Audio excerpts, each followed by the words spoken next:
Man, if this video found you, it is because you are struggling in a spiritual battle right now. Satan has a specific strategy against you and every believer, and I want to expose it today. So I want you to buckle up as we dive in to Satan's strategy. The devil has a plan.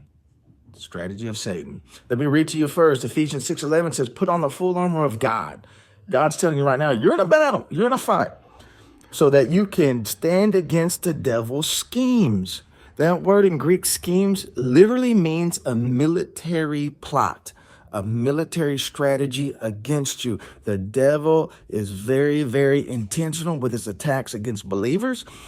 As a matter of fact, hell has a hit list. And if you got saved, if you're saved, the moment you got saved, you were put on hell's hit list. The devil has a strategy, a plan, and a scheme against you.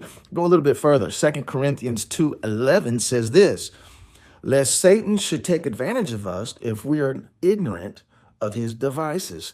He has plans, strategies. He has a master plan to bring you down. So let me dive into this. There's 5 things I want you to notice that the devil does. We're going to jump right in. So open your heart and listen up. If you are struggling or fighting right now, it's because the devil is coming against you. When you are born spiritually, you're not born in a nursery. You're not born in a hospital. You're born on a battlefield.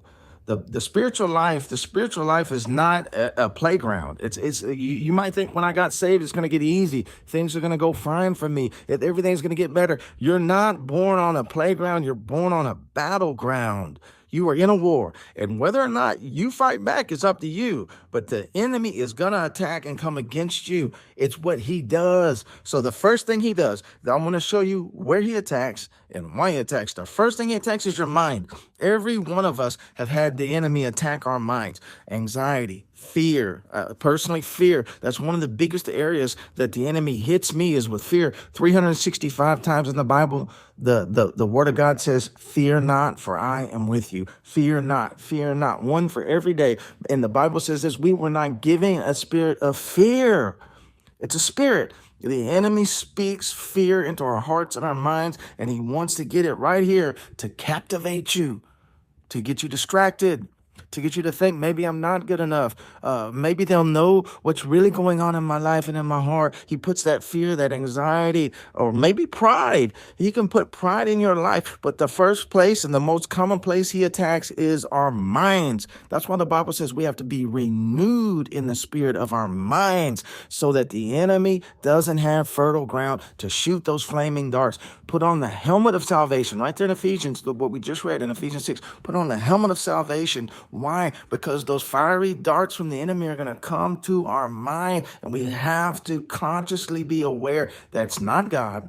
That's the enemy. Those thoughts are not from God. Discernment is not some superpower. Discernment is not some super gift. Discernment is simply knowing what's right and what's wrong when it hits our minds. That's not right. That's wrong. No, that is God. No, that's not God. That's simply what discernment is, knowing good from evil. The mind, first place he attacks. And if he can't get you in your mind, many of you have gotten past that place in your life where the enemy, the strategies of Satan, can't take you down just in your thoughts. Many weak Christians that are carnal get knocked out fast because they're weak in their mind. They don't win that battle. But if you get past that, the very next place that he will try to attack you is in your body. Remember Job? Satan got permission to attack his body. Not every sickness is because of sin. Not every sickness is an attack. There is sin in the world, and sin and death come because, or sin and death because of sin brings sickness and ailments and diseases and death, of course, because that is the fruit of sin. However, the enemy can attack your body. He can. Anxiety, you get frustrated, that anger, your body, your blood boils. You may get a sickness. You may get an illness. He hits your mind. He hits your body. That's the second place he wants to attack you is in your body. And a lot of Christians quit there. Man, I didn't get saved just to get cancer, and now this happens to me. I got saved, and now I have horrible cholesterol. I have high blood pressure. I have all these medical issues going on with me. I can't serve God with medical issues. The enemy will do anything he can to distract you and cause you to wander and stray. The devil will trip you, make you fall, then laugh at you because you have a broken leg. He attacks your body. Now, if he can't get you in your mind and he can't get you in your body, you want to know the next place he attacks you? And many of you are here right now. He attacks your family. Remember Job? Once again, his sons and his daughters all died on one day. I got saved and my wife left me. I changed and now my kids don't want to see me.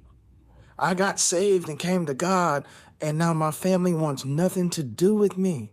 Or maybe your mom gets sick or something, Lord forbid, tragically happens to your wife or your husband. The enemy will attack your family, anything he can do to get your focus off God. Look what Job said, the Lord gives and the Lord takes away. But blessed be the name of the Lord. He attacks your mind. He attacks your body. He attacks your family. Your kids go acting crazy. They get on drugs or alcohol. They don't come home at night. They start going through these seasons and these changes in their life. A lot of times that is simply an attack from the devil to get you off target from what God wants you to be. Now, if he can't get you in those three areas, you want to know the fourth place he attacks you? And this is seen in the life of Jesus. The fourth place is in your will, your volition, your ability to make choices, what you choose. Listen, you know why many people quit and give up? It's because they don't have the will to do it anymore. I just quit. I can't do it. What did Jesus pray in the garden? Father, if there's any way that I don't have to go to this, if this cup that you're giving me, if there's any way I don't have to bear it, yet not my will, but let your will be done. The enemy will attack your will and try to get you to quit and try to get you to surrender and just not have the will, power, the strength, the desire to want to go forward anymore. He wants you to give up. He will attack your will. So check it out. Look at the 4 here. He attacks your mind. He attacks your body. He attacks your family, and he'll attack your will. And these are the strategies, the plans, this systematic military attack on you because you're now on hell's list because you got saved. Now, I said there was 5. This is, and I have had personal experience with this. And I've had with all of them in my mind, obviously, a new believer, a Christian, or a lot of us get hit in our minds constantly. To my body, I believe specifically ailments and sickness and things can happen to get us pulled out of the will of God. I got cancer about 10, 12 years ago, and it derailed me.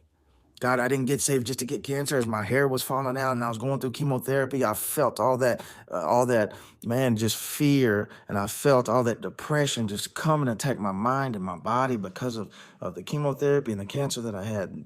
Glory to God, he delivered and saved me from that. And in my family, of course, yeah, my kids were taken by CPS. My 2 boys were taken by CPS and raised by other families. Thank God. And God showed me in that whole situation that I love your boys more than you do right now. And I love them so much, I'm going to put them with people that can take care of them better than you. My perspective had to change, but you got hit with my family. And yes, the 4th way in my will, there's been days in my life where I've wanted to quit. But here's the 5th thing that I want you to see, and this one knocked me off my feet.